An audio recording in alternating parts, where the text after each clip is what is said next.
सुना है आप हर आशिक के घर आप लोग तशरीफ जरा लाते हैंगर से हैं। नीचे उतर जाइए। हम माफी चाहेंगे हजरत, थोड़ा लोहा का पंडाल है, तार अगर किसी को भी कुछ हुआ तो उसका जिम्मेवार हम लोग नहीं होंगे। आप लोग लोहा का फ्रेम से नीचे उतर जाए, बड़ी मेहरबानी होगी। कहीं से भी कोई तार अगर ग्राउंड किया तो पूरा लोहा का पंडाल है, इसमें पूरा करंट आ जाएगा। आप लोग से बार बार रिक्वेस्ट कर रहे हैं, गुजारिश कर रहे हैं। ठीक है इंशाअल्लाह अज़ीज़, कुछ नहीं होगा। करंट तो वैसे ही मुसलमानों में पहले से मौजूद है, करंट को फिर क्या करंट लगे।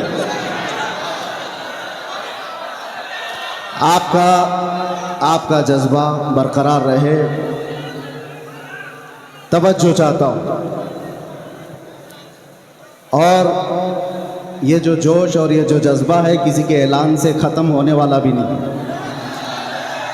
हमें पता है, हर दिन हम देखते आ रहे हैं, इसलिए कि दीवानगी और वो भी हुजूर पाक सल्लल्लाहु अलैहि वसल्लम के नाम पर हो, पूरी दुनिया अपनी ताकत जमा करके भी उस दीवानगी को रोक न सकी।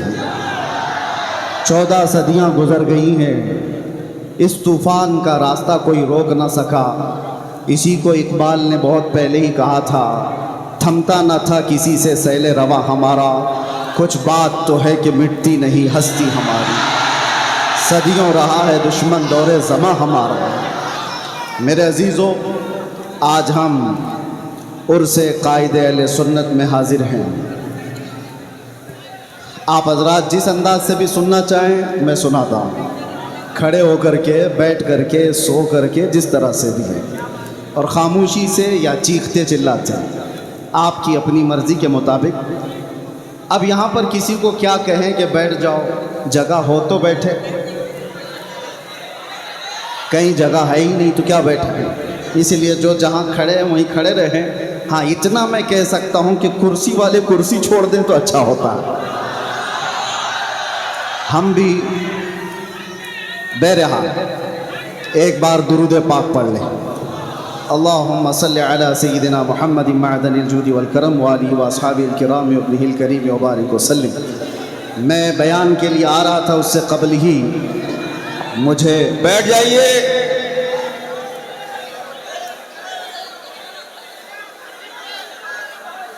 बैठिए बैठिए, धक्का मुक्की मत करिए, बैठ जाइए।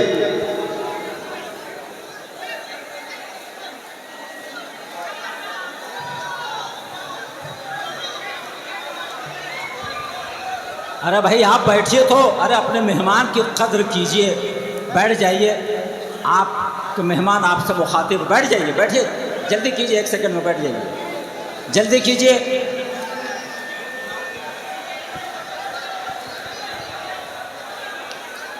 आप हजरात जिस मुक़द्दस महफिल में आए हैं उसकी तरफ तवज्जो करते हुए, और ख़ास तौर पर ये मिंबर जो होता है ये मिंबर रसूल कहलाता है। मैं तमामी नौजवानों से कहता हूँ कि अदब अगर बरकरार नहीं है तो फिर इस तरह के जलसे में हाजिर होने का मतलब भी नहीं निकलता। वाह, कोई फ़ायदा नहीं होता। यही वजह है, मुझे अभी आने से पहले ही हमारे असीर मुफ्ती आज़म हिंद सईद नूरी साहब क़िबला ने कहा था थोड़ा ठंडी तकरीर कीजिए। अब आप मुझे बताएं, ऐसे माहौल में कौन ठंडी तकरीर करता है? वाह वाह वाह वाह। और इसी वजह से हम जलसों में जाना कम भी कर चुके हैं कि ये मजमा संभलने को संभलता नहीं और वक्त ज़ाया होता चला जाता है। बहरहाल आज जिस कायदे अहले सुन्नत के उर्स में हम हाजिर हैं, मैं थोड़ा ही वक्त लूँगा। एक ही बात मैं कहूँगा, पिछले 3 दिन से आपने उनकी सीरत पर बहुत कुछ सुना होगा। उलमा, खुतबा, शोरा, यहाँ पर बहुत सारी चीज़ें आपको सुना कर जा चुके हैं, लेकिन मैं अपनी ज़िंदगी में आज महसूस करता हूँ, पल पल, घड़ी घड़ी अगर किसी की याद आती है मुश्किलात में, तो अरशदुल कादरी जैसे कायद की याद आती है। आज उम्मत को जिस कायद की ज़रूरत है वो अरशदुल कादरी जैसा कायद था, जो उलमा को मुत्तहिद करे, मरबूत करे, सियासत में हमारी क़ियादत को एक नाम तक पहुँचाए। ہمارے ملی مسائل کو کمرے کے اندر بیٹھ کر کے حل کر سکے، وہ ایک دوسرے پر تیکھے نشانے کرنے والوں پر جا کر کے صلح و مصالحت کی بات کر سکے، وہ قائد آج ہمیں نظر نہیں آتا جو قائد اہل سنت کے اندر خوبیاں تھیں۔ حیرت ہوتی ہے کہ اتنے تبلیغی دور، اتنے تبلیغی سفر کرتے ہوئے وہ کتابیں کس وقت لکھتے تھے؟ ان کے قلم میں اللہ نے ایسی برکت رکھی تھی۔ ایک بات میں آپ کو بتاتا ہوں، اللہ تعالیٰ جس سے دین کی خدمت لیتا ہے اس کی زندگی کے وقت میں اللہ برکت دیتا ہے۔ وہ تھوڑے سے وقت میں بہت کچھ کام کر کے جاتا ہے، عام لوگوں سے یہ ممکن نہیں ہوتا۔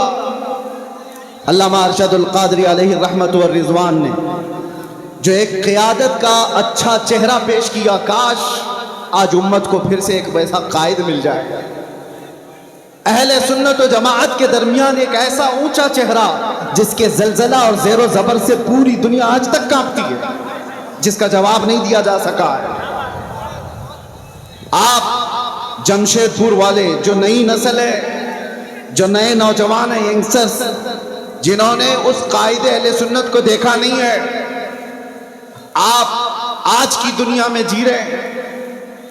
تمہاری یہ خوش بختی اور سعادت کی بات ہے کہ پوری دنیا میں جس نے اہل سنت و جماعت کا درد لے کر کے تبلیغی سفر کیے وہ تمہاری زمین پر آرام کر رہا ہے، وہ اسی جمشید پور میں آرام کر رہا ہے۔ آپ کیا سمجھتے ہیں محلے میں بیٹھ کر کے 4 لوگوں کی اصلاح کر لینا یہ قیادت نہیں ہے؟ میں جا کر کے دیکھ کر کے آ رہا ہوں، مصر میں، ترکی میں، وہاں تک بھی یہ پہنچے ہوئے ہیں اپنے اہل سنت کا درد لے کر کے۔ حد تو یہ ہوئی کہ جب میں آپ کی تاریخ میں یہ پڑھا 1982 میں آپ تہران بھی چلے گئے، ایران، انقلاب ایران کے بعد جو ایران کے حالات سخت ہو گئے تھے۔ کیوں گئے میاں؟ آپ سنی عالم ہیں، شیعوں کے ملک میں کیوں گئے؟ اس لیے نہیں گئے تھے کہ شیعوں سے لفافے لے کر آئے اور اپنا محل بنائے، بلکہ اس لیے گئے تھے کہ تہران میں 5 لاکھ سنی مسلمان جیتے تھے، ان کے مستقبل کی فکر کر کے ہندوستان سے وہ ایران پہنچے تھے۔ ایران کے سنیوں کو ایک مسجد بنانے کی اجازت نہیں دی جا رہی تھی، تو درد ایران کے سنیوں کو نہیں، ہندوستان میں بیٹھے ارشد القادری کے دل دھڑک رہے تھے۔ امت کا درد ہو تو قیادت آتی ہے۔ اور ایک بات میں نے آپ ہی کے اشعار سے اپنی گفتگو کا آغاز کیا، سب سے میری پسندیدہ نعت اکیلے میں جب بھی میں سنتا ہوں سب سے زیادہ الحمدللہ اعلیٰ حضرت کی نعتوں کے بعد ارشد القادری علیہ رحمہ کی یہ نعت، اس لیے کہ ایسا ہے کہ یہ ہم جیل میں بھی گنگناتے تھے تو تسلی ہوتی تھی۔ بہر دیدار مشتاق ہے ہر نظر، دونوں عالم کے سرکار آ جائیے۔ چاندنی رات ہے اور پچھلا پہر، دونوں عالم کے سرکار آ جائیے۔ یہ وہ کہتا ہے جس کا دل براہ راست مصطفیٰ سے جڑا ہوا ہوتا ہے، جس کی دل کی دھڑکنیں میرے آقا کے عشق میں دھڑک رہی ہوں، وہ اس طرح کی تمنائیں کرتا ہے۔ اور ایک بات میں آپ کو بتاؤں، بہت سارے لوگوں کو دیکھ کر کے آپ کمپیئر نہ کرنا، جس کے سینے میں سچا عشق رسول ہوگا اس کے دل میں آٹومیٹک امت کا درد بھی ہوگا، یہ لازم چیز ہے۔ جو نبی سے بے پناہ محبت کرتا ہے بائی ڈیفالٹ جس کو کہتے ہیں نا آٹومیٹک، اس کے اندر امت کی محبت اور امت کا درد آ ہی جاتا ہے۔ وہ ایسا نہیں ہے، ایسا نہیں ہے کہ امت کو توڑنے کی بات کر رہا ہوتا ہے اور رسول اللہ کی سیرت بیان کر رہا ہوتا ہے، جھوٹا ہوگا۔ نبی سے محبت کرنے والے کی سب سے پہلی علامت بیان کی گئی ہے، میرے آقا نے خود فرمایا من لم یہتم بامرنا فلیس منا، جو اس حال میں صبح کیا کہ میری امت کا خیال نہیں کیا وہ میری امت میں سے نہیں ہے۔ حضور نے فرمایا جو امت مصطفیٰ کا خیال نہیں کرتا، حضور فرماتے ہو مجھ میں سے نہیں ہے، اور جو رسول اللہ سے محبت کرتا ہے اسے امت کا درد ستاتا ہے، امت کا درد ستاتا ہے۔ علامہ ارشد القادری رحمت اللہ تعالیٰ علیہ کی زندگی کو پڑھو اے نوجوان، कितनी जगहों पर वो सफर करते चले गए। उस जमाने में जब टेक्नोलॉजी इतने उरूज पर नहीं थी, असबाब इतने नहीं थे। आज हमें वक्त बचाने के लिए इतने पापड़ बेलने पड़ते हैं। मैं अपनी बात कर रहा हूं, मैं कहीं जा करके अपने सफर की दास्तानें नहीं सुनाने का कायल नहीं हूं, लेकिन फिर भी मैं आपको बताऊं कि सफर को बचा बचा करके वक्त के लिए आज हम इतनी कोशिश करते, फिर भी अपने घर को वक्त नहीं दे पाते। अपने घर के लिए वक्त निकालना मुश्किल हो जाता है। जबकि आज प्लेनों का सफर करते हैं, इधर से बैठे उधर उतरे। और ये वो अशखास, वो नुफूस कुदसियां हैं जिन्होंने कई कई दिनों तक बसों के और ट्रेनों के सफर किए थे, और फिर भी उम्मत के दरमियान जा करके खिदमत इस्लाम का वो हक अदा किया जो आज प्लेनों का सफर कर करके भी 100 लोग नहीं अदा कर सकते, नहीं कर सकते। वो दर्द था उम्मत का। मैं मेरे वालिद गिरामी रहमतुल्लाह ताला अलैह से अल्लामा अरशदुल क़ादिर रहमतुल्लाह अलैह के मुतालिक बहुत बचपन में सुना था, जब मेरी उम्र अभी मुश्किल से 7-8 साल रही होगी। उस वक्त से सुनते आए जब अभी मदरसे की दहलीज पर कदम भी नहीं रखे होंगे। हाँ, किस वजह से सुनते थे? वो कसरत से सरकार मुफ्ती आज़म हिंद का और हुजूर हाफिज़ मिल्लत का जिक्र करते हैं। और अल्लामा अरशदुल क़ादिर रहमतुल्लाह अलैह के मुतालिक बताया कि कर्नाटक की सरजमीन पर, कर्नाटक की सरजमीन आप ऐसा समझें कि आज के दौर में भी इल्म दीन से शगफ रखने वाली उतनी वहां पर कौम आबाद नहीं है। आज भी ऐसे हालात हैं। उस जमाने में फरमाते थे मेरे वालिद के एक खत लिखा था खाली, और उस खत की बुनियाद पर वो जानते भी नहीं थे हमें। आ गए स्टेशन पर आकर के पूछने लगे कि फला मौलाना ने खत लिखा था मुझे, मैं यहाँ आया हूं। पता पूछते हुए मस्जिद तक पहुंचे और मुसलसल कई दिन तक वहां पर ये फरमाया करते थे, कई मस्जिदों के सिलसिले में फिक्र, कई मदरसों के मुतालिक फिक्र। और आज उनका एक दर्द में एक जुमले में बताता हूं, उलमा समझ जाएंगे, उलमा समझ जाएंगे। बड़े बड़े कायदीन, माफ करें मैं किसी को टॉन्ट नहीं करना चाह रहा हूं, बड़े बड़े पीर बने, कुछ भी बने, उम्मत का दर्द नहीं है तो उनके लिए ये जुमला है। अल्लामा अरशदुल क़ादिर रहमतुल्लाह अलैह ने, और वो जिसके लिए कहा था वो भी कोई आम आदमी नहीं थे, वो अपने जमाने के बहुत बड़े खतीब थे, बहुत बड़े खतीब थे जिनका तूती बोलता था हिंदुस्तान में। उसके बावजूद अल्लामा अरशदुल क़ादिरी उनको खत में लिखते हैं कि उम्मत के हालात के सिलसिले में अगर आप खामोश रहे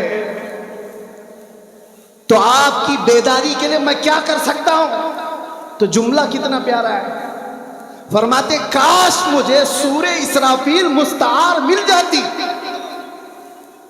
फरमाते हैं इसराफील अलैहिस्सलाम की सूर मुझे उधार में मिल जाती, वो फूंक फूंक करके मैं हंगामा महशर बता कर देता आपको बेदार करने के लिए।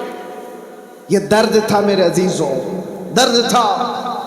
आज जरूरत है इस भोली भाली उम्मत को इस तरह से ऐसी आवारा छोड़ने की बजाय इनके रास्ते तय किए जाए, इनके रास्ते तय किए जाए। मेरे अजीजों, जो हालात यहां पर बने हुए हैं उस सिलसिले में भी मैं आपसे कहूं किस तरह के हालात बने।